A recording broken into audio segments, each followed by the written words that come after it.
One of the main stories in the Chumash is the story of Yaakov and Eisav. In a deeper sense, Yaakov represents the idea of the neshama, the holy soul within us. And Eisav represents the body. And this is hinted to in the comments of Rashi and the Baal HaTurim.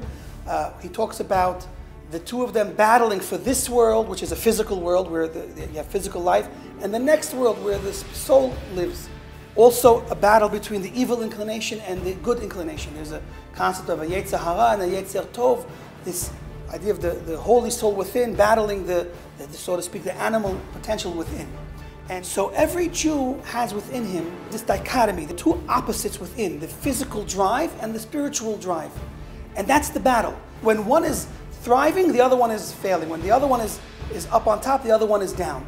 There's no such thing as living a neutral life where we give a little bit to each side. If you're following the ways of Eisav, then you're going in the opposite direction of Yaakov. And if you're following in the ways of Yaakov, then that's the opposite direction of Eisav. How do we battle and win this fight? Here we're forced to earn a living, we're forced to deal with the different work environment and the different physical needs that we have. There's a lot of different things that we're forced to do. And on the outside, it really looks like we're all the same. All of the nations are the same. They have the same essential life, the same essential activities. We all look the same. To look at a non-Jew and a Jew, we don't look any different physically. And our lifestyles a lot of times don't look very different either. You have lawyers, doctors, all of the professions are available to all types of people from all different places, different countries. So what's the difference between the idea of going in the way of Yaakov and going in the way of Eisav?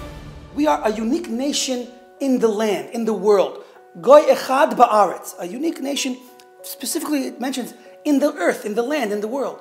And what does that mean, practically speaking? So at the end of the day, the essence of holiness and the essence of following in the way of Yaakov and being a spiritual, holy person isn't only in the Beis Medrash or in the Bet Knesset. It doesn't only happen when you're praying. Obviously, when you're going to go to shul and pray, you're being holy. When you're going to sit down and open up a Chumash and learn in yeshiva or learn in a Beis Medrash, so you're doing a mitzvah.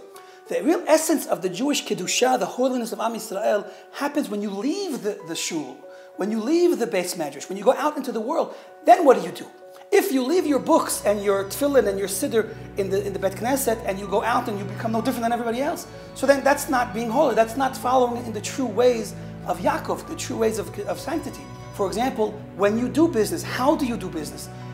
Do you do business with faith in God, and do you bring God's rules with you in business? Or do you say, wait a minute, now I'm doing business. I put on my business hat and I'm a different person.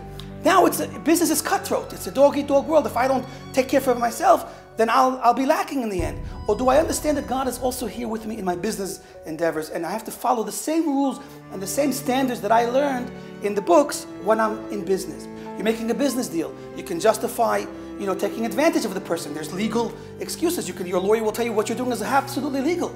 But is it moral? Is it the way that someone that's the descendant of Avraham, Yitzchak, and Yaakov would be doing business? And if it's not, you have to ask yourself, what am I ultimately going to gain from this transaction? I might gain more money, but will blessing come with that money? Or will troubles come with that money? And even if troubles won't come with that money, in truth, what am I accomplishing? What kind of a person am I? The battle of Yaakov and Eisav isn't just this battle in the heavens. It's a battle in every person's individual life and the details of his life, and he's constantly fighting that battle. Every time you give in, you go lower. Every time you fight and overcome, you go higher. And you bring the neshama out and you change this world. And that's how we actually fulfill what it really means to be a unique nation in the world. And when we do our part, then we make this tremendous Kiddush Hashem.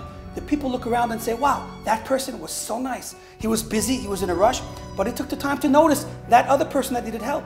He was in business and he could have looked out for himself, but he had integrity and he did the honest decision, and he made less money, but he was a man, he was a mensch. He was a gentleman about it. He didn't look for any opportunity to take advantage of his fellow co-worker or his business partner.